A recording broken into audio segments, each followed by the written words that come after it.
Hey everyone, Kellan Kubicek here with a brief reflection and analysis on this semester's Taking the Globe Global course. Throughout the last 4 months, this course has explored and dissected a number of what have come to be known as global Shakespeares, or adaptations heightening students' ability to recognize subtle theatrical implications across all realms of culture, language, time, or even politics. And as the semester went on, it seemed as if each mentioned production would continually become more insightful than the last, which, paired with the study of other excellent outside resources such as Mark Fisher's How to Write About Theater, Eleanor Fuchs' Visit to a Small Planet, and much more, gradually seemed to shape the student's role of evaluation into what resembled a true experienced critic.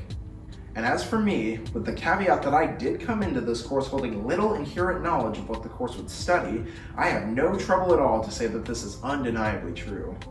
For example, as we take a look into my first review of the semester, it is almost painstaking to look back on how literally I had interpreted not only the organization of this response, but what the original direction had actually implied. Because as I would soon come to find out in my other reviews, one of the primary underlying objectives within this course is to examine each play's elements with regard to its context, but not fully understanding what this meant at the time, I spent essentially the entirety of the paper only discussing the play's artistic elements. And not only did this highlight my initial imperception of the significance of hidden spaces and meanings in productions like this, but even highlights a multi-layered bias I held specifically towards the time and language in which productions were made.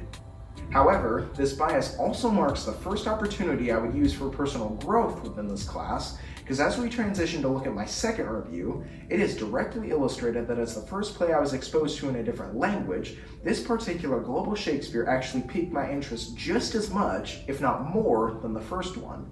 Now, the reasoning for this did likely stem from the introduction of what's known as Manzoni's 3 questions, which helped me to not only deepen my thought before responding during class discussions, but even helped to shape my reviews a bit differently, knowing that productions are not always centered around full audience appeal.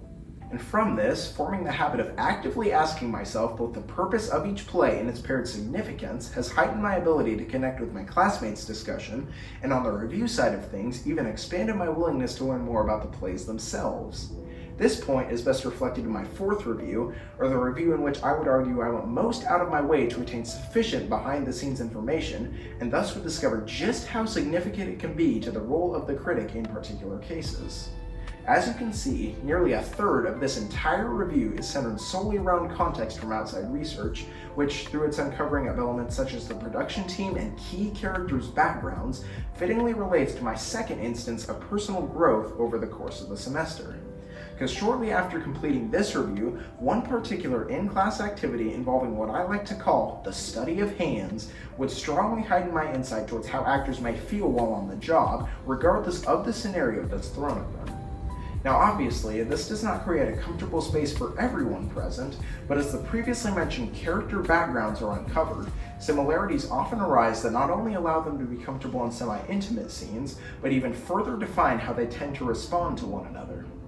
And overall, while I didn't necessarily use this conclusion in my reviews for reasons of indirect relevance, simply having been exposed to its workings through a literal, hands-on experience would motivate me to transition away from my sensitivity, particularly in ways that still define my current phase of analysis.